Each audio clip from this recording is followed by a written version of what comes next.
Slate. All right. Slate. All right, we're set. All right, bet. You ready, Mike? Good. He's doing. That's the thing, though. You always got to be busy doing something else. It's like a thing. To lead it in, you're like, oh, what's up? Yeah, I'll be ready. It's like Yeah, a introduction, you know? It's a thing the young guys do, you know? They're always in the middle of an interview. Yeah, you know what I'm saying? And they like, I'm like, that's all right. I dig it.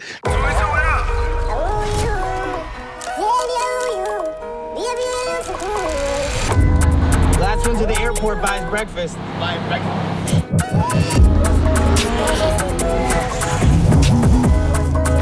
Day one.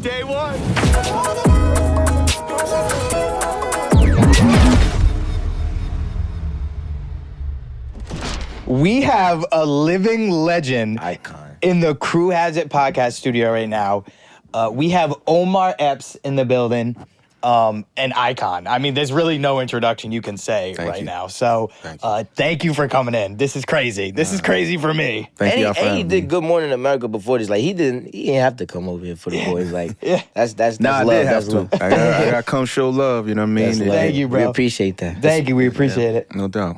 Yeah, we get better views than Good Morning America. We're not going to bring that up. No, I'm just kidding. So, honestly, like, I know your work. I've been watching it forever, but I really just wanted to hear, like, the full Omar Epps story from you. So, like, where did it begin? Like, what was day one for you in the acting world, you know? That's a great question, actually. So I'm Brooklyn born and raised. Single parent household. Salute to my mom, queen mother. And, my grandmother, hello, grandma. She probably doesn't know what a podcast is. But, Now, she's watching on YouTube right now. She's What subscribed. part of Brooklyn from Mommy asking? I'm from all over. Everybody claimed one. I used to live from in everywhere. East New York, Flatbush, Crown Heights, Bed-Stuy. So you just a Brooklyn. I'm just Brooklyn, and that's how I moved because my mother was an educator when I grew up, so we used to move every 2 years, every 2-3 years. Teacher. So I get cool with y'all on this block, then you pick me up, move me over here, and I get cool with them. You know what I mean? Right. Till kind of like I went to high school, and then it just kind of all came together, so I was just able to move. But going back to your original question, like my grandmother she's an artist. Like, she's a photographer. She's written books. She used to be an educator, and I'm talking about, like, photographer. Like she had a dark room in her apartment in Tivoli Towers, and I remember going in there with her, like, what's this? What is this chemical smell? And hanging the pictures up and all of that. My grandfather was a businessman, but on the side, he was a jazz musician. That was his true passion, That's fine. He even played with, I believe, Sarah Vaughan one time at Carnegie Hall. He was like a bass player. And so that, I just come from that. Right. And my and then for me, my acting hero was Sidney Poitier. Mm-hmm. So I used to be young, watching that. That's when they had the black and white, aging myself. I'm sorry, folks. TV was in black and white. They didn't have color yet. Wait, it was? Yeah. But, watching him, they were making the plays he was doing into films and stuff like that. So combine that with, my mother was an educator, like I said, so I used to read a lot. And I used to really skew towards poetry. So I used to read a lot of poetry. So I'm like 8, 9 years old. I started writing my own poetry. At the time, hip hop is being born. So naturally that sort of went into, I could rap too, or say this person's rap, and this is back in the tape days. You had the boom box with the double joint. And Do you remember like the first person you listened to?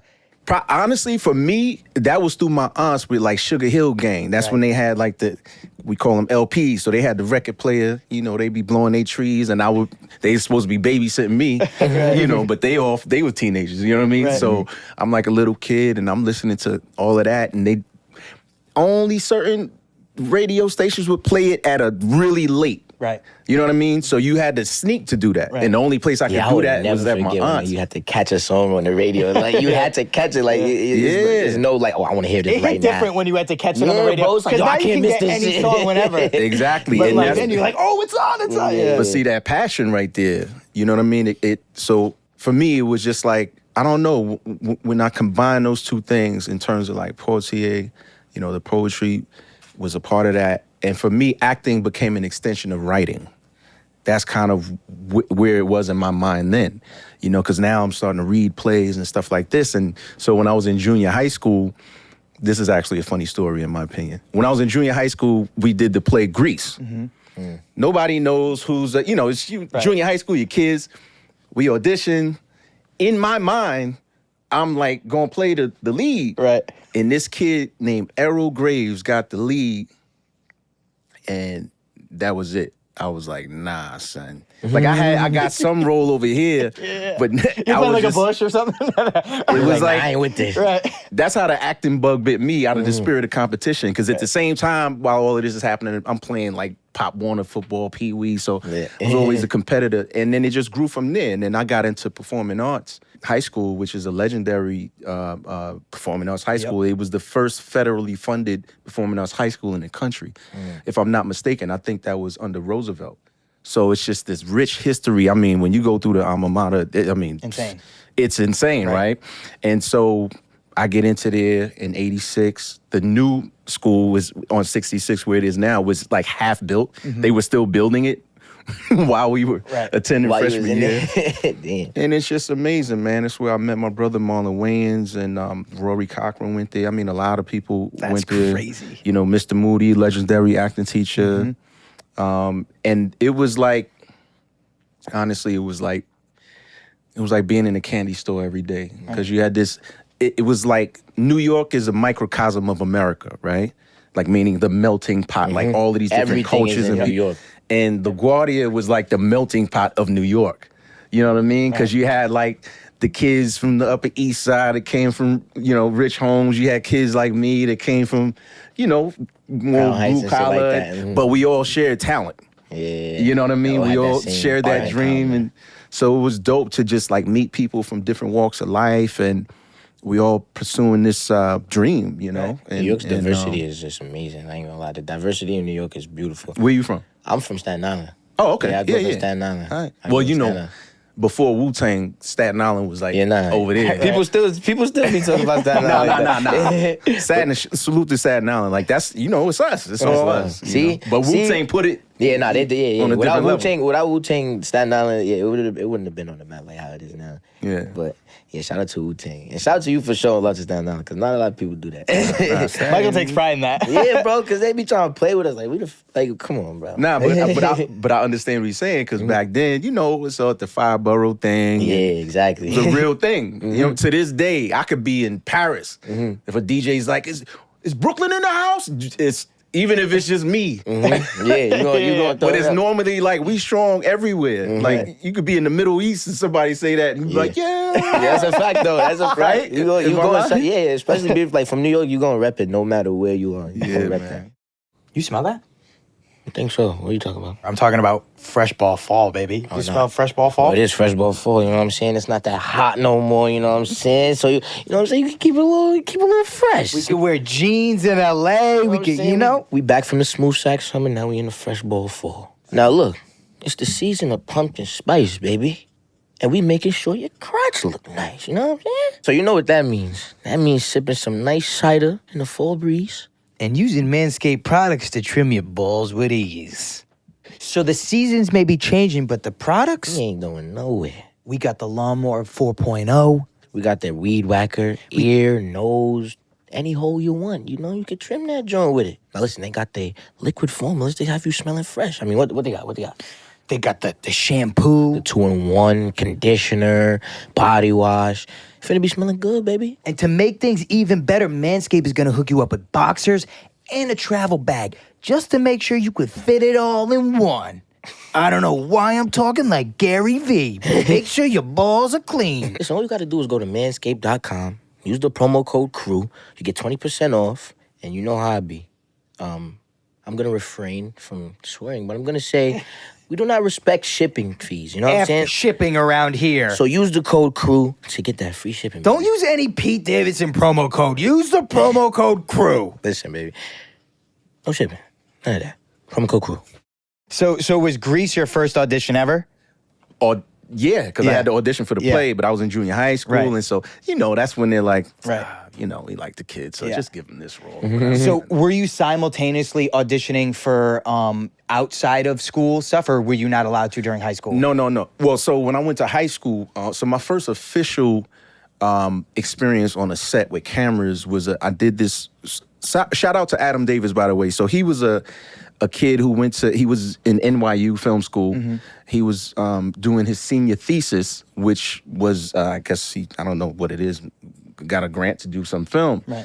And at the time, this is like I kind of started auditioning like sophomore year-ish to do like commercials and like United Negro College Fund commercials. And it was funny because me and Marlon would like thick as thieves, and he would always book the commercials. Right. So now he's getting a little paper, but we hustling, like we working at the Athlete's Foot, I'm delivering pizzas.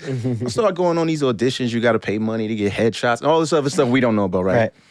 And so this audition came up for this film called The Green Flash, and it was, hey, this is NYU kid, but it'd be good experience. There's another actor who's been around for some time. His name is Peter Onorati. He played, the film was about like this Italian mobster who something happened and he had to flee and he was injured, and my character was this homeless kid that lived under the boardwalk in Coney Island. That wakes up one day and there's this Italian mobster laying there all bloody, and he's like, yo, who are you? And then, he kind of, this begrudging friendship happens, right? I want to watch this shit. So I do that. What's it called? What is it called? The Green Flash. Putting that shit in Yeah. I'm putting that in my notes. So that was my first time. I was only 15. Damn. And shortly thereafter, because I actually got out of high school when I was 16. So that next year was just like taking the audition more seriously. I'm about to get out of school. What am I going to do? Everybody's talking about going to college. I'm like, yeah, I kind of want to try my hand out. I knew what I wanted to do, right? But it was like, back then, it was no take a leap year and all of that. There was no year. information back then. Exactly. Like now, you could just even listen to this podcast and understand a little bit of how the entertainment. Like back then, you couldn't go on Google and figure out how to. You just got to jump straight in and just figure it out. Back then, it was. It still is now, but it was about the relationships, especially in New York. Because to your point, it's like things weren't. New York was still the Mecca. Like, and Hollywood was Hollywood, but now, we didn't have all these studios here, so it was like if you want to make it, you got to go there. But in order to go there, you got to have a name. For yourself first, and then go out there. And so it was crazy, man. The summer I graduated high school, I booked Juice, and at the same time, Marlon he ended up going to Howard. He booked More Money. Yep. And then it's like it just started rolling. Right. And the thing was, now going back to the competitive thing, and y'all guys know how it is, like, back then you walk into a space like this, you got an audition, there's like 30 dudes lined up. You like that they look like you. And certain dudes only from auditions, like, oh, my I man seen is him before. Damn, he book a lot. I like that. You walking out wishing them luck and shit. Like, nah, fuck that. I need this shit. You had the other dudes, clearly you're trying to memorize these lines. They want to talk. Like, come on, nigga, dog. you see me trying to lock in. You trying to distract me. You know what I'm saying? You already off book. And Broadway, Broadway is still Broadway, but that was like a big thing, especially coming from a performing arts high school. Like, it's like, you gotta do Broadway. And I'm like, nah, I see something. It's all the same. Right. Now, back then, it was two totally different worlds. You got to remember, like right now, you could be a movie star and do TV, and it is no difference. Back then, they looked down on TV. You know what I'm saying? They literally like, oh, you're a failure if you doing, but you like, but I'm making more money than. What are you talking about? Now look how the times change. It's like TV is running everything. TV's It's the time of the TV right now. Features not doing really anything. Because it's all about like the streaming and like that shit is taking over. It's accessibility, you know what I'm saying? Like the films is still gonna be there because there's nothing like a theater experience, especially if you got kids. Right. Yeah, they got one of them animation, but you gotta take them to see that. And then if it's real big, you gotta take them to Universal, Disney, whatever. Get on buy all the merch. So that's its own thing. But I think as we've seen, The Woman King, right? People Just still want to have that movie experience. There's nothing quite like that big of a screen. Have you seen it yet? That sound. I haven't. I'm going to see it this week. Oh, nice. Yeah, like I told you, I've been filming, so I haven't seen it yet. Salute to Gina Prince, who directed that joint, obviously Viola. But, so for me back then, my, I would say my cheat code was the casting directors fell in love with me. Right. Like I would go in there and rip it, and they were what I adore about them from that time, like the Deborah Quillers and like all of them. You know, they were like, "You're not gonna get this one, Right? But you're in the system," because they knew the politics on the other end. Like Right. they really looking for this, and they just like, this kid is just ripping, and then the stars got online, Yeah. and once they did, I never looked back. Yeah, we talk about that a lot on this podcast because we do like to give a lot of film and TV advice for actors and people in the entertainment industry. Like, that is so key to just, even if you know you're not gonna get the role, like, this is not me, I really don't fit this. If you go in and just give it your all, the casting director is gonna remember you, and that's the most important part because they'll call you in for everything. Yeah. All you And need to do is give them one thing to remember. And they look for you. Right. They're casting quote unquote directors, but they kind of become like managers and agents. Right. Because that's when they hit you like, yo, you have to come in for this. You know what I mean? I know what you can do, but this kid is gonna be the next thing, the writer, the director. That's when you start, the thing about acting is like, it's, in a sense, it's much like boxing because it's such a singular thing. Right. Right? What people see on screen is like boxers in a gym. We're all working with each other, we sparring, this, that, and the other. But what I'm talking about is when them lights is on and that square circle is there, it's just mano y mano. And that's what we're trained like, and then there's layers within that because, you have to respond to your environment. You have to respond to it. And now we're bringing the best out of each other, and that's when it becomes a team sport. Right. You follow what I'm saying? 100%. I love that collaborative like energy, like especially when you working, bro. You need that. You need that energy. It's like we working together, like we sparring at the same time, but we working together. Like Only to bring the best out of Yes, each other. exactly. You know what I'm saying? Exactly. Oh, that's off paper. I didn't know you. So if I'm rigid but if we flowing, it's like we both going somewhere else now. And if we have the right director, writer, producers, they can just let it flow. Now you got magic. we get that a lot too. Like we find those moments a lot, like on our set, because they give us that freedom. So That's dope. Shout out to our team for giving us that leeway. Word. So when do you feel like you're going in auditions and you're locked in? Like you feel like you're the actor that you want to be, you're on the right track? Like was there a moment for you like, oh, I'm like in the sweet spot?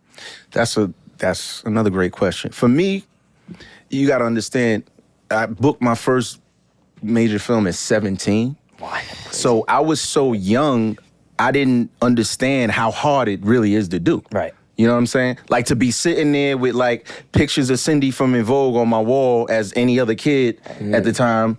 And then 4 months later, it's like, oh, I got to do a love scene with her. It was surreal.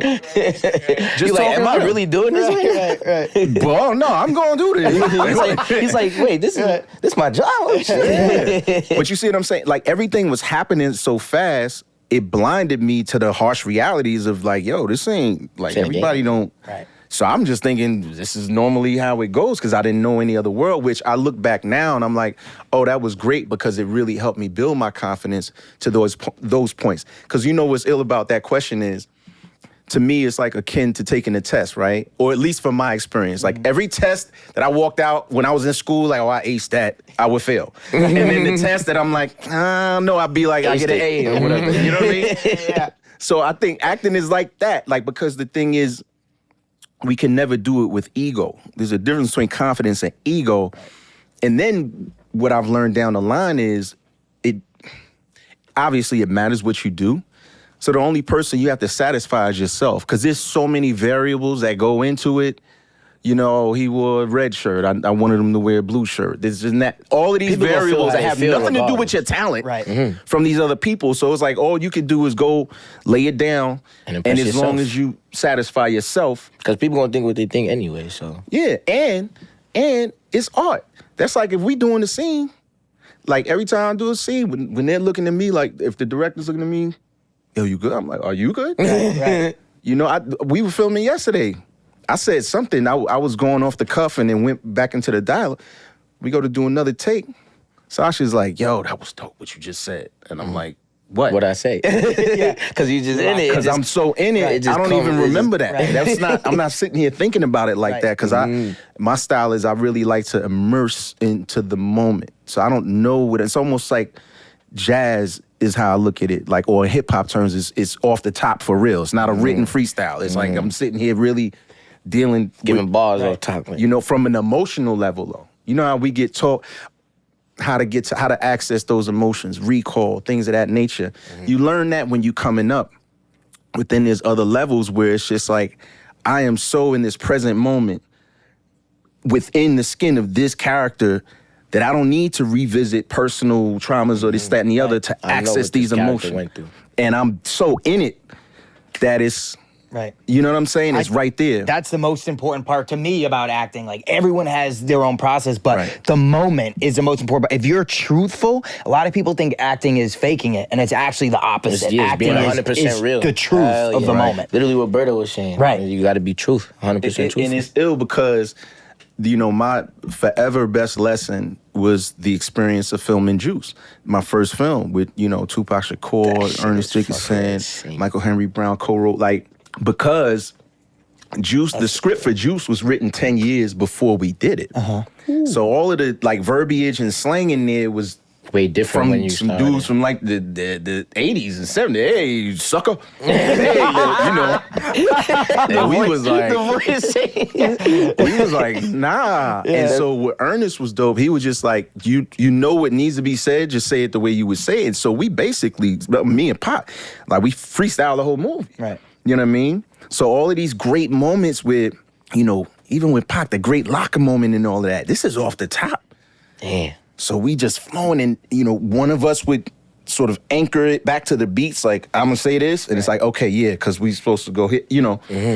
And that was great because it helped me improve my process in terms of being in the moment and not being so rehearsed and this, that, and the other. You know, this is a cheat code, not a cheat code, it's actually an attribute. Like, don't over-rehearse. Because Right. actors can be so over-rehearsed that if does become- someone says something wrong, it just, Throws them instead off. of, it's not about the line, know what you're supposed to say. So it might not be exactly what we both read on paper, Get but the I know what I'm emotion out, supposed to though. say. Right. And now we flowing, and a lot of times, the writer, the director, they're like, oh man, that's so much better than that. Right. Just leave it. You know, and then you keep building from there. So, Can't over you know, I think when it comes back to auditioning, it's like, as long as you feel good, because it's always a learning experience, you know. Personally, I hate auditioning. Yeah. You know, not from an ego perspective, because it's a really odd experience. It's humbling, You know? too. It's It very is. humbling. It's so humbling auditioning. Because you asking me to capture this character in your eyes, capture this character in 2 minutes. And I barely got any background on this character, like no history. Right. It's just like I just got to make something out of it. You don't have the clothes. You don't have the Like we don't got the you don't have environment that anything. this. But you have to create. Yeah. Right. Now we That's talking it, that's the job. backstory. Right. Whether you off or you on. Sometimes you could be way off, but the fact that you came in there that committed, like, yo, Dukes was dressed like this. He came Right. in with he had a sugar cane stick and all of this. And it's like, that's not who this guy is. But I don't know that. I ain't read the script. But you seeing where I'm able to go. Put in my effort. Like, You know what I mean? And when you get like good collaborative creators, they might pull you to the side. Hey, you know, try like this or this, that. Or they might give you that one gem. Yo, this dude just came back from war. Right. And he came back and his sister's pregnant. And just that one thing. Yeah, and you those like, few words is all you need. You know what I mean? Yeah. This is why I tell a lot of people to go in and don't try and do what they want you to do, because you're just going to be kind of in the like copying what everyone else is doing and kind of what we think this character is. Do what you want to do. Do what you think this character would do, and then let them move it. But go for what you have created. Yeah. Because if you're trying to like be something that isn't won't what come you, out. it's not going to. You gotta let it happen organically. Right. Be true. And you know, there's a balance, right? Like if it's a comedy, you gotta be funny. But funny has many layers, right? There's like dry funny, there's like, you know, physical funny or whatever. But to your point is like, you know, going back to Juice, there's a lot of lessons in that now that I think about it. That I'm thinking about in the moment. Right. But it's like, because we went on like 4 callbacks or whatever. Because at like the 4th or 5th one, whatever, because it's an ensemble, right? So it's 4 dudes. So now we're going in and they're like, okay, you read with him and read this Chemistry. character. And they're switching chemistry. There you go. So they're trying to figure it out. So now they say, hey, we're going to take everybody out to dinner. And it was 8 of us. And my manager hits me at the time. Well, no, my agent at the time hits me. And she's like, you know, okay, you got to go to this dinner, this, that, and the other. But they really like this one guy. I know that for sure. I got the inside track. This guy's name is Tupac Shacker. And I'm like, what's a Tupac Shacker? And so she's like, when you go to this dinner, make sure you sit next to him. Yeah. Right. Right? Right. So, of course, I go to the dinner. We sit on opposite sides of the table. Organically, though. Right. You know what I mean? But the conversation's flowing because to your point, it's like, to piggyback on what you just said, like, it's more about do what you want to do, but let things happen organically. Right. You know what I mean? Like, me and Pac gel like that because neither one of us was trying. Right. You know what I mean? We're just being who we are in that moment. We're not thinking strategically like, oh, this is the dinner to get the movie and I gotta, gussy up to this one. That's or where this is people the be producer. going wrong. That's where people be going wrong. Man. That's where they go wrong. So you knew who he was when you sat down at the table. I mean, I guess that's the Tupac guy. Right. I didn't know who he was. Right. Like at the time, this was right before, like I think he was like Digital Underground's roadie at the time. So like he hadn't put any music out yet. Right. He hadn't had a record deal yet. You know what I mean? that's But he was crazy. like on tour with Digital Underground at the time. But you got to remember, there ain't no social media. There ain't none of that. So I didn't know that being in Right. Brooklyn, 17. I'm like, you know what I mean? So it was just like, crazy. so I get the call the day after the dinner. Did you sit next to Tupac Shacker? And I'm like, nah, we was opposite ends of the table, but we had good convo when it came up and this, that, and the other. And then I got that call that changed my life, from Ernest Dickerson. So that movie comes out, everything changes. Yeah. People start recognizing you. You get more, roles. You start auditioning for more Shit. stuff, or is it still a slow climb? Well, it's a trippy situation, right? So remember I told you I went to performing arts. So, and this is another thing. We all, as artists, art has many different forms. So like I just told you, from young, I was spitting and, trying to do this. At one point, I wanted to be Big Daddy Kane. The next day, I want to be Bobby Brown. Right? So while we were doing Juice, Latifah was in the movie. Mm-hmm. And so at the time, she was playing this. She had signed a new group or whatever, and she was playing a demo every day in the trailer, playing this demo. And now at the time, some guys I went to high school with, we had a singing group called Vision. So I'm like, oh, we kill these dudes. Like, so one day, again, being so young, Right. I go up to Queen Latifah and I'm like, yo, my group will murder these dudes. And she's like, what? Turn that shit off. You know what I'm saying? And I was able to get because we were a 5-man group, and I was able to get like 2 of them extra roles, on the set. So Oh, they that's would, tough. you know what I mean? That's So they tough. would be there. So I was like, all right, I'm gonna get it. Can we sing for you tomorrow? And this was right before the scene in Juice where Q goes to the club to try to get her, because she managed the club, and he's like, yo, I got a DJ, This was right before we filmed that scene, and we were in a stairwell, and the other 2 dudes that came up, and we sang a cappella for her, and Queen Latifah started crying. She was like, yo, we gotta work together. I'm going on tour this summer. So getting back to your Juice question, like when it came out, everything changed. I ended up being on tour with Queen Latifah before the movie came out as like a backup dancer and singer with 2 of my other guys in the group. So and when you add that with, there's no social media and the immediacy of things, it's not really connecting for me. I know I got this movie coming out, but I don't even know what that feels like. Right. So then I get off the tour. Right when I get off the tour, the movie comes out. People going crazy. Like it's crazy when they were showing like trailers and stuff like that for the movie. Was right at the end of the tour. We did the Apollo Theater in when I was dancing for Latifah, and there was only a couple of people in the crowd looking like, yo, that looked like money from the trailer I just saw from this movie. Why is he up here dancing for? You know what I mean? Right. And so all of that to me is like, those are gems, man. It was so dope because it was just such a dope time. That's fire. You would never know that. That's lit. It was a tour right before the movie. And then it came out, and everything changed, then because boom. I think that one of the things I don't like about social media is that it makes art too disposable. Mm-hmm. And I say that to say, like, we come from a generation where we would watch something over and over. Like Biggie said, let my tape rock till my tape pop. That's real talk. Right. Like you love this thing so much and you just keep revisiting it. Now, it's almost like there's too many options. So then It's what too do you much. love? Your attention span is like, I gotta go from this to this to this. Yeah, that is a You know what I'm fact. saying? It's Because so you much gotta love the oversaturation. thing. Like, what do you know, what's the designer? What's the song? What's the movie? This is kind of what pushes us. The things that it's like are forever parts of your childhood or your upbringing or new things that you discover.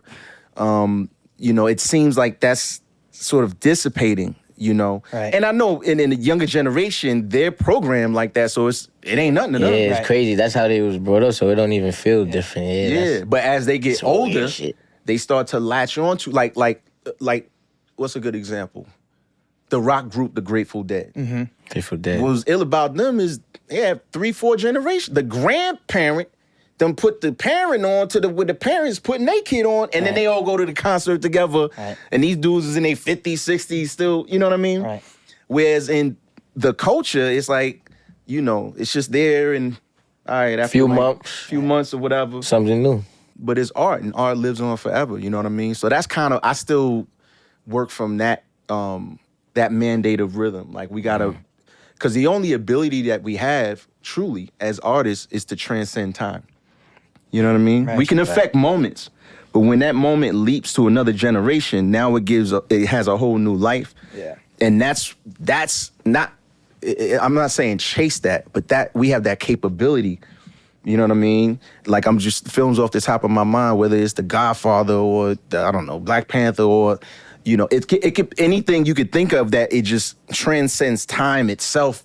New generations keep wanting to see this, dissect this, and it's affecting the human experience in the same way that it was originally constructed. Right. That's incredible. Shawshank. Oh. Shawshank. Yeah. You know what I mean? Yeah. Yeah, it is interesting because I feel like hip hop artists have a shelf life now in a way where after 3 years, people are like, okay, we heard what you had to say. Let's listen to the next dude. Let's listen to Lil Baby now. Like, and then in 3 years, it's gonna be like, that is really interesting to think about. And also, to that point, TikTok, like people are making great art on TikTok, which is wild to say, but there's some like actual great productions that people do on there.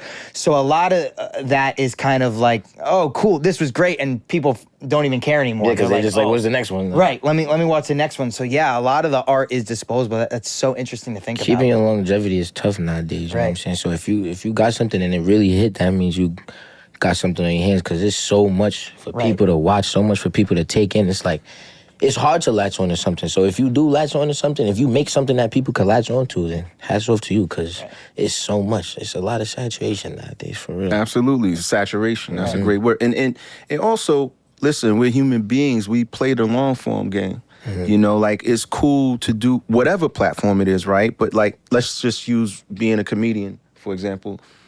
Anybody could make somebody laugh at some point, like 2 or 3 minutes. Go talk to a room full of people, all different ages, from all different backgrounds, That have all different sizes, type of shapes, and mindset. colors, and make them laugh at the same things for an hour. Right. That's different. Right. That's different than skits. And I'm not, no disrespect to the Right. people that's how they making they come up now. It's a new format. No disrespect to them, but it's the same way as like, yo, let's do this joint right here. All right, cool. Now let's keep their attention for 2 hours in a movie or an hour on a TV show. That's a whole different, that's a different format.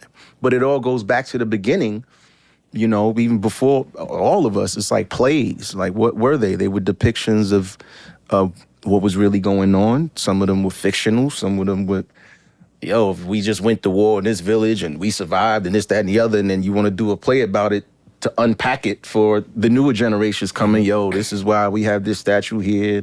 We wear this clothing because they did this to us and none of that. It's like, it comes from a real place, what we do. And that's why art is powerful. You know what I mean? Whether it's a film or a song, you could hear a song, start laughing. You could hear a song, start crying. Takes you back to that, like it's such a visceral experience, You could smell the room. You remember what you ate that day, what for you real. had on, like, I smell, I like, this is mad random, but like yesterday I was walking and I literally smelled, I don't know where I was, I just smelled something and that shit broke me back like 10 years. I'm like, yo, like, it reminded me of a time, like, I can't even explain the time, like, unless I smell that smell again. Like, it was mad weird. Yeah, I know exactly what you're talking It about. was so weird, but I was like, yo, what the fuck? I was mad. Like, it was a weird-ass experience. But That see was that, mad random, you but- know, that's ill what you're saying because that's art. Whether you smell the food, food is art, Yeah. right? And it's constructed that way for that purpose. Not to just taste good, but it has to have a Smell certain good, color, look texture, good. you know? Yeah. And when we add all of those things in, you know, it's like, again, then it goes to now we're transcending time itself, you know? So knowing that we have that capability, you know, for the younger artists that are coming up, use the tools that are here now, but study the craft of what you're doing, whatever that is, whether you in audio, whether it's visual, whether it's the technical part, whatever it is, you know, because in the business is really interesting. It's like most, you know, writers are like failed directors, or most, you know, directors will fail actors. And it's like, but they found if you an athlete, it's like you know what I'm saying? You're not 6'7", but your body is crazy. And you got bounce. You know what I mean? So now you become a trainer, or some people have the mindset they could become a coach, or you still are feeding your passion. It's In a just different learning way. that in a different way. Vessel. Yeah. That's a fact. So Juice comes out, you go from auditioning for, as actors, we audition for everything and anything at first. Yeah. Now you get to start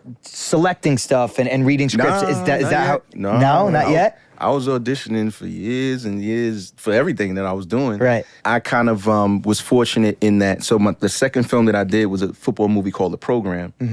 That David Ward wrote and directed, and James Caan was in it. It was just like, again, it's like, it was surreal to me. I'm just like, Rest in peace, just passed. yeah, rest in peace, James Caan. Salute to that man. He was a heck of an individual. I heard he was a character. I heard he's crazy. Yeah. But so bringing that up to say, so at the time, Major League, the film, was this massive hit, right? Yep. David Ward wrote and directed that. So while we're doing the program, he's like, yo, I'm about to do a sequel to that. And at the time, Wesley Snipes was the dude in that. And I'm like, well, nah, I can't. You doing that with Wesley? And he was like, yeah, I don't think the deal is going to happen. And I didn't want to do it because Wesley's like one of my hits. And I'm like, but I'm in the audience. Like, if I saw me playing, like, hold up, this not going to fit. Right. And I was aware of that, but I'm a loyal dude. And I was just so thankful for another, like, yo, Deuce just gave me my second opportunity. Now he's in need. So what am I going to do? You know what I mean? And it was just like, you know what? Just take the ride, see what happens. Again, I like to be in, it's like, not going off topic, but when people ask me this a lot about when I read scripts. When I read scripts, the last thing I'm thinking about is the character they're interested in me for. When I read a script, it's like going to a movie. In my head, it's like I'm in a movie. So I have the same opinions I would have about watching any movie. And then that's where my notes and things like that come from. And then I have to read it again to look through the lens of this specific character, because I need to know how it's... So it was the same way with that, like... Because if you first try to read through the character, it's like, you're going to miss out on a whole lot. Like, But then it's not a democracy, right? We're all beholden to the story. Whatever's best for the story. What we can find in between that for the particular character, you got to get a skill with that, right? Because what a lot of actors don't understand is that this whole sweater is woven together. You pull this one thread here, whole shit. so now something you want to change on page 5, you don't realize affects page 58. Right. Once you understand story science, now you become smarter. And you see what makes sense. Nah, I have to say this here because that affects this. But then if I do it like this, it won't affect that. And now, and it's a collaborative process. So I was only saying that to say, when I read Major League 2 and I already saw 1, I was like, I mean, all right, let's roll the dice. Yeah. You know what I mean? Yeah. Like, and then, you know, and but I kept working. I think consistency is key as well. Of course. You know, and that's a real key to this thing. Is like, you got to be consistent. It's not about doing what you did yesterday. You know what I mean? It's about trying to constantly ascend. And sometimes, this is where it gets tricky, because you could do a film that makes all of this money, and now you're getting paid this, and you don't see the jewel in this thing over here that you know is not going to make that amount of money, but now you're able to show a different texture and a different layer. And you never know the other attachments that come with it, you know? this kid right here that nobody knows could be the next guy in 2 years. Right. And you took a shot with him in something that at the time you know what, let's go do this thing. And people see that type of track. Because now you got a flow, you're not just one level. You know what I'm saying? You got a whole flow to your game. So, one of my, I guess you could call it a tactic, is I like to be unpredictable. You know, and I say that, so let's skip forward. For my career at the point that I'm talking about, nobody saw me doing house. Right. Nobody. Right. You know what I mean? At all. And I was aware of that, and a lot of people don't know, like I had a chance to do either House or Grey's Anatomy. And for me, House was so much more of a gamble that I was like, I'd rather fail doing this than, and this is no disrespect at all to Grey's Anatomy. I saw what House ended up becoming before it was that. And it was just the lead character was an anti-hero. Yeah. He was rude. He was all of these things that didn't exist on television at the time. You know what I'm saying? Yeah. So it was just like, you know what? Something refreshing for the people. Yeah, and let's ride this wave. And again, that's when TV, it's not like it is now. That was kind of you doing TV? Like, you the movie dude. And I'm like, yeah, exactly. To throw people off. Now, then they get to, you're an artist. Right. You know what I mean? Hey, you just did what you wanted to do. You didn't let anything dictate you, which, like you said earlier, sometimes people will go, oh, I want to do this studio movie because it's a studio movie, because it's getting me paid this, and they miss out on that indie jewel that could take you into the stratosphere above that studio movie. Literally That's what Kebab. 50 be telling me all the time. Don't feel too entitled to where you deprive yourself of other shit. Right. Yep. That's a fact. That is a fact. Yeah. That's a fact. And it's just, the more we do it, like I say, study the craft, read, know these different eras. And because we're in the era now is really interesting. There's no, like, what's a genre now? Like, everything is the same thing, but it's not going to be like that forever. You see what I'm saying? I think about these things. I like to at least try to have predictive thinking. So let's go back to when we talking about TikTok and all of that. That's not going to be here in 7 years, 8 years, 9 years. Because they're kids.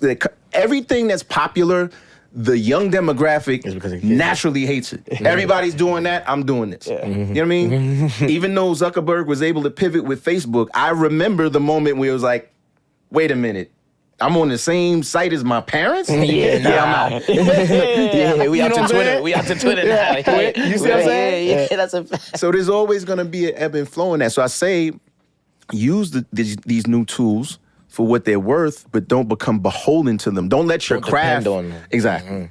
Don't let your craft depend on that. Yeah. You know what I'm saying? Let it depend on you. Like, let it be another tool to like a show your LeBron. craft. You know what I'm saying? People, LeBron fans. So yeah, he's with Cleveland. But then all right, he's at the Lakers. Now I'm Lakers. Like, because I'm a LeBron fan. Right. Yeah. For me, it was MJ. Like, I love LeBron, so where he's at, I'm at. But MJ was the first version of that for me. Even though he spent most of his time in Chicago. You know what I'm saying? The Wizards, he was like, I'm MJ'd out. Yeah. What we gonna do? That's like me with Brady right now. I'm a Buccaneer fan until he retires. That's right.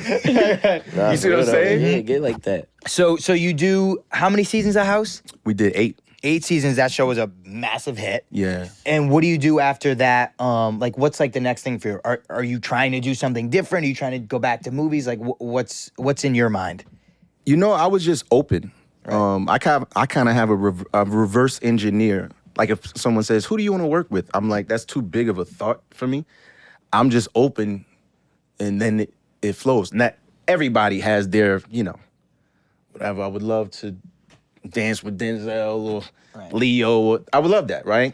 But I just more leave myself open because I don't know what it's gonna be, and that's that other. Again, come back to that competitive part where it's just like, because I want to be that. You know what I mean? So in order to do that, I got to carve a path that's never existed before. So after House was great for me on so many levels because it taught me. I look at House like grad school. Like, oh, this is how you create this stuff. Right. From the producing level, the creative. This is how you have a consistency of, and so now in my writing and producing career started to get, that ball rolling, and I was leaning more towards there. Not more towards, that's not fair to say. I was just leaning into it more. And so now it's like, all right, how do we get these moving simultaneously. Yeah. You know, so I think after that I did a show on ABC called Resurrection that people loved. They had some behind the scenes problems that went away. I think then we ended up doing Shooter. I'm doing like more indie films in between then, but also everything's in the flux of changing. Right. Now social media is becoming a platform. Now this is becoming a, you know, I remember when Twitter first came out and everybody was like, what's this? And I got it. Because I took the Dame Dash mind frame like, oh, direct to consumer, this is great. You know what I mean? And we saw traditional media Switch over, start to change or have to change. Like the music business did when Napster first came around. You know what I mean? So I think staying fluid in your mind but staying centered in your art is the way to go. You know what I mean? Because rather ask me what I want to do, ask me what I don't want to do. Right. You know what I mean? And then I can give you a more concrete answer, but that starts with self. So you see what I'm saying? So I just stayed open, and now we come around to something like Raising Kanan. Yeah. You Yeah, know? so let's get into that. Let's get into a little bit of Raising Kanan. So you read that script. Obviously, the script was sent to you. Yeah. And what's your initial reaction? I thought it was dope. Like, when I first read it, again, being an audience member, I'm like, oh, this could have legs. Because 50 did such a good job, and the writers, all of them, Courtney, like, Kanan was such a despicable monster that I thought there was a brilliance in unpacking how someone could become like that. 100%. That's the whole reason I'm tuned in every week. I'm like, You know, because now it broadens. We all start from somewhere, and we're all, to a degree, products of our environment, but then we make choices along the way that contribute. So specifically for the power universe, you know, there's all these moving parts and stuff like this, and I was like, this is unique because it's the origin story of a really evil dude. right. And to start with, he's just like Innocent kid going to school. chilling, and you see that his mom's is the Right. It's like, oh, whoa. I'm in. I'm watching this, like, you know. Yeah. Hell yeah. Did you watch the original Power before you read Kanan? Yeah, I was a fan of Power like anybody else. Well, millions of people, you know. So I was like, and then I had a conversation with Sasha because my main thing was like, where's it going? Right. You know, obviously they're gonna give you a half and half. And the rest is like, we don't know, you know. And I was like, yo, let's rock. Once I heard Patina Miller was playing rock, now I'm really in. Now I got my foot on the gas pedal. She's Let's too speed elite. to the destination. She's too elite. How did you know her? Did you know her from Broadway? Did you know her from Madam Secretary? I knew of her, obviously, Madam Secretary. Right. I think less about seeing what she'd done and having read this role, knowing that she's gonna attack that. Right. It just was like, oh, okay, this is gonna be something. You know, and then obviously Makai and everyone else comes on, Malcolm Mays, London, like, you know, Haley Kilgore, like it. And you know what's so fun about it, man? It's one of those vibes on set. Like it really, everybody's gelled. You know, it's not one of the you going to work sets. You know, for actors out there, I mean, it is a business. Sometimes you go to work. Like punch in, punch out. But You know? I feel like, I don't know, I got that when I was on the original Power, when we were Ghost. I feel like all the Power sets are just like that. There's just a family, and I don't know, it's a testament to what 50 and Courtney has done, but Exactly. I feel like, those That's what I was gonna Power say. sets are Yeah, different. the environment is set such a way, it's just like, it's impossible to not feel like a family. Like, it's just that energy, bro, that collaborative energy. Everybody's just happy to be working. Like, all of that shit goes hand in hand. It just creates magic. And it does come from the top down. Right. That's how those environments are created. Because what we're used to is like there's this separation, right? There's like the executives, there's the crew, and then there's the cast. And then each tribe looks out for each other. And then you get those rare occasions where, you know, like what we talking about, but that comes from the top down. That comes from Courtney setting the standard in the writer's room and also being beginning. the bridge between that and the executives. And obviously everybody's looking, don't nobody want to piss off 50. Right. You know what I mean? So if he's like, yo, I want I don't this wanna kid. end up on then IG. you know what I'm saying? Which lends itself once you skip to the cast. You know, we a tribe. We got to take care of each other. We got to, you know, but it's just really dope. Like it just makes for the workflow.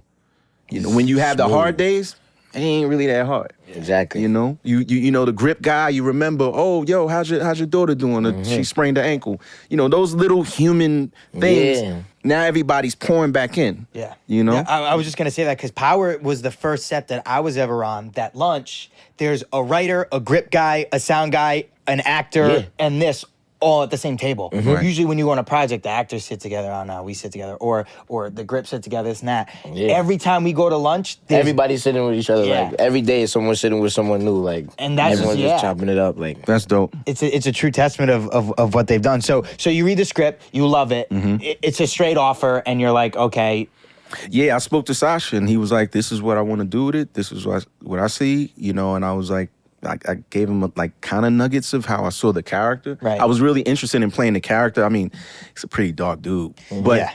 you know, but he's interesting to me, and I feel like, okay, how do I make this guy? How do I make you empathize with this guy? right. I always feel like the best villains you feel sorry for. Like you're like, you know, he was doing it for his country. You know what I mean? he had a reason. Yeah. He had a reason. Like Ghost, yeah. Yeah. Yeah. Sure. So it was like, how do I find that element and then just go on this ride? Because what really drew me in was the backstory that we started playing with. I was like, oh yeah, now we're gonna be good. Yeah. Because there's just so many layers and all of that. Towards the end of the first season, I'm like, wait, what? Yeah. This is what? And you know what's crazy is he still technically doesn't know. Me and Patina were just talking about this because she was like, nah, because he got the. I was like, well, she probably thinking, is this paternity test real? Because Yeah. dude is so shisty. And I'm like, that's not, like he wouldn't do something like that. Right. So it's like you technically still don't know. And so to me, that'll make it interesting for the viewer to see how we unpack season 2, because it's like he's trying to get her to cement it and she won't. She not with it. But then she's like, whatever the truth is, she knows it. Yeah. So it's like she's forced to deal with him because he done convinced this boy that that's what it is. Yeah. You know what I mean? now so she it's got- like she gotta dancing step in that in. gray She gotta area. step Great storytelling. Yeah. It's She great gotta step storytelling, up. right. She got to step in. Yeah. You don't have to answer this because I know a lot of actors sometimes, they like to keep it close to the vest, but what's your process for Detective Howard, like specifically? Like, is there something that you do as an actor the night before? Do you kind of just let it rock the day of? Like, Good question. So my process is my first thing that I attack is backstory. Who is this person? I have to build out an entire universe. I gotta know what's his favorite food, what's his worst hated color, and why. Everything has to have a reason. You can't just pick a thing. Oh, he's a Taurus. Right. Why are you picking that? I try to go as far as my mind can take me. Then I go back into the mythology of the actual story. And, to me, like what's interesting about Howard that I think a lot of people don't, I think is going over their heads is like everything that we've been talking about, especially like black and brown people when it comes to law enforcement, and it should be people from our communities policing us. Howard is that. right. He comes from the hood. So that's what makes him dangerous, because when he's in the department, yeah, he police, but he could go places where y'all can't go. He could talk to people y'all can't talk to because he grew up with their mothers and daddies and uncles and aunties. But then that makes him dangerous on the street because he police. Yeah, he could So how ride. cool you gonna really get with dudes when you know his intentions? It's risky over there. It's And risky. he's just playing it all both sides for Mad smooth too. Right. That's the know- most dangerous cop there is. Right. And it's pun intended Right. because he's consumed with power. Power is the only thing on this earth that's more powerful than money. You know what I mean? Because it could be it's a person that's in a lesser position in terms of like this person has more money, but this person has the power to take that out. Change your life, to take your life from you. You see what I'm saying? Yeah, that is a fact. So he's in that sort of zeitgeist. And then in terms of like the daily process, like I can't memorize lines a week before. It just won't stick. Same. That's just my process. Like the first person that I ever met that had the same process was Hugh Laurie, ironically cool. enough. We were on set one day and, people, not everybody has their own process. Sometimes you gotta be reading this and it just won't stick for me. I tried that. I was trained that way. And I used to have problems and then it's like the difference between writing a rap and writing it in your head. Mm-hmm. That's the best correlation I can make. You know what I mean? Right. And once I figured out, oh, this works for me, now I'm able to play. Right. Because the last thing I'm thinking about is the words. Right. I'm Just keyed emotion. It's a into freedom everything now. else. Emotion. Right. It's freedom in that. So I'm just like, on my Rain Man shit. And no matter where you go, you still getting the point across, no matter which direction you go, because you know what the intentions are. But the challenge of that, like, so if you're doing a show like a house, you can't freestyle medical terms. Yeah. No. That is what it is. Right. For this, everything, like I said, that sweater is woven together intentionally, like that's what it is, period. So now you got to work a different part of the muscle. You know what I mean? So where I would get all of that down in a process like that. So now I'm more keyed into the relationships that the character is having that have nothing to do with the medical stuff. Let me find my freedom in that, and this makes it easy to be like, it's not lupus. You know what I'm saying? Or it's tachycardia. It's da-da-da-da. You know what I mean? I'm not caught up in the, because my thing wasn't like, damn, this is a crazy word. My thing was like, what does that mean? Yeah. And then that opened up a whole different matrix, because obviously we had like consultants and people on high levels that are doctors, ex-doctors, whatever. So when they would break down like, oh, this is the medical condition that the person's having, now I'm not thinking about it as a word. It's like, oh, this person fell on their arm, which caused a clot to go. Like I'm seeing a whole different process in the way that they would see it, but how it translates to me that then I gotta say it's tachycardia. He's having a heart attack. You know what I mean? So it just made the process. I love his doctor voice. Yeah, Dr. Voice is Gotta be rigid. He's having a heart attack. All right, let's get into some fan questions, then we'll get you out of here. Our first question is from Alicia Sine, and she asks, what do you enjoy most about acting? I saw this question, I was like, I need to know his answer Oh, to this. wow. That's a great question. You know, this might not, that you can do it as long as you're here, and that it truly is like wine, in that you get better the more life you live. That is a fact. Period. Right. You can Because you act only forever. experience more and more as you go. People think Morgan Freeman just started acting when he was in his 40s or something. The dude's been acting the whole time. He just took off when it took off, and he was a older man. So we Yep. can do this forever. I'm curious, what's your favorite movie? Do you have one? Ever in life? Can you do that? I mean, it's a long. Yeah, I can. It's hard. It's a very long list, but mine I know is going to surprise both of y'all. My favorite movie of all time is The Wiz. Wow.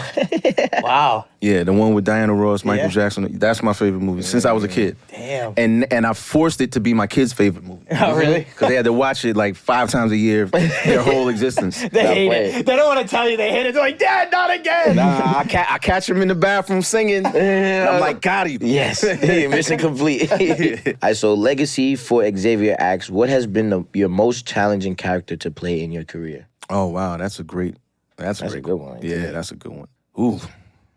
I would say to that, every character presents its own challenge. Honestly, not trying to be politically correct or anything like that. Like I did a film called Breakfast of Champions with Bruce Willis. It was based on this Kurt Vonnegut book.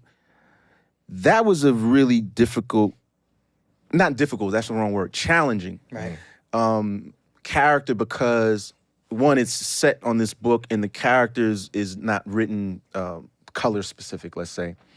And so I get the opportunity, I go in there, and it's a very quirky movie. Like Michael Clark Duncan was in it. It was just like this Right. like motley crew of cast, and people really haven't seen my like comedic layer. So I was just trying to lean into that, but in this very sort of dark movie, that was pretty challenging. But I think every character is challenging, and that what they say is true. If you got 2 lines or 200 lines, it's the same rules apply. Right. That's Right. a fact. All right, so Rashad Hunter asks, if you could time travel to 18 years old, what's a critical industry gem you'd tell yourself? Save your money. Like, this is a business. Like, learn the business. Right. That's what I would tell my 18-year-old self. Learn the business. You know what I'm saying? You can splurge here, but put that away.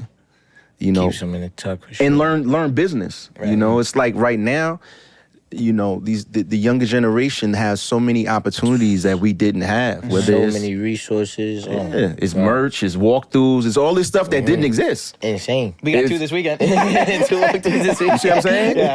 That didn't exist back Right. then. You had the one thing. You show up to set, you gotta pay these, you gotta pay lawyer, manager, agent. Yep. Business Gotta get them manager, like- percentages out the way. Yeah, that's every dollar. That's not even taxes yet. Yeah, and then you, oh my God, yeah, we don't even want to talk about taxes. Always pay your taxes. Yeah, pay your taxes. Also, speaking of merch, thanks Omar for Crew Has It merch. No, I'm kidding.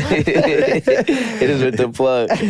Well, thank you so much for coming on. Like, No doubt. this is crazy. This Y'all is gonna learn a lot from watching Yeah. this. If you ain't learned something, if you got to this point and didn't learn something, I don't know, you gotta fix something in your head and your ears or something, because there's a lot of information in this. I just want to say for both of y'all, I'm proud of y'all. You know what I'm saying? Like, for real. Means You know a what I lot. mean? I'm a fan. I may not say a lot, but I watch it all.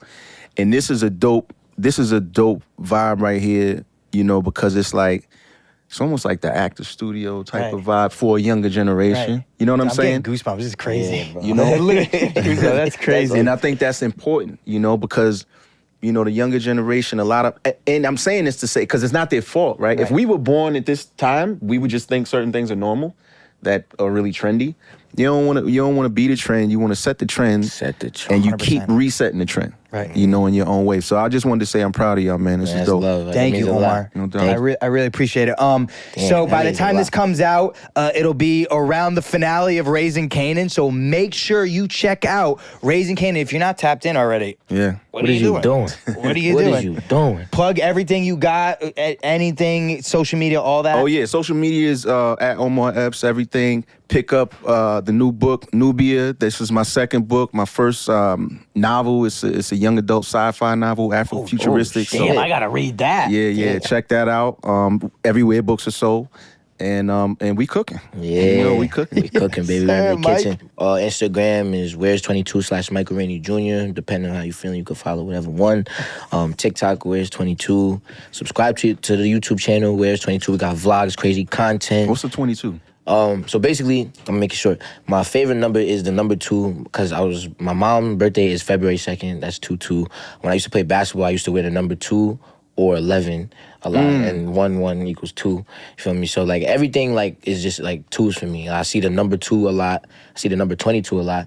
And then like my friends just started calling me 22, and then like, That's dope. yeah. So it just became my nickname, and like That I just, stuck out to me because when I played football, my first number was 81, but then I had 22. Word, yeah. I was like 22. yeah. And weirdly enough, when I grew up, 22 was my number for everything. So when Even we met hockey, each other, oh, that's our business name, 22 Entertainment. Entertainment, dope. yeah. So yeah, it's just Yeah, like that a number's whole- super special to me, man. Yeah. That's so yeah.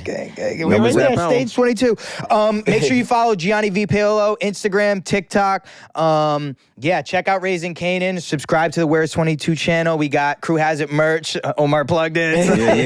Yeah. But thank you so much, Michael. Give us one. Listen, man, the crew has it. We just had the legend Omar Epps in the Dude, this building. was Shit is crazy. unbelievable, Salute. man. This shit is incredible. Thank you, Omar. man. Thank you for We coming on. appreciate you, No doubt, bro. man. Appreciate you. That's love, bro. That was crazy. Iconic. Thank you so much. We appreciate That's it. love, bro. I appreciate that. We'll get up.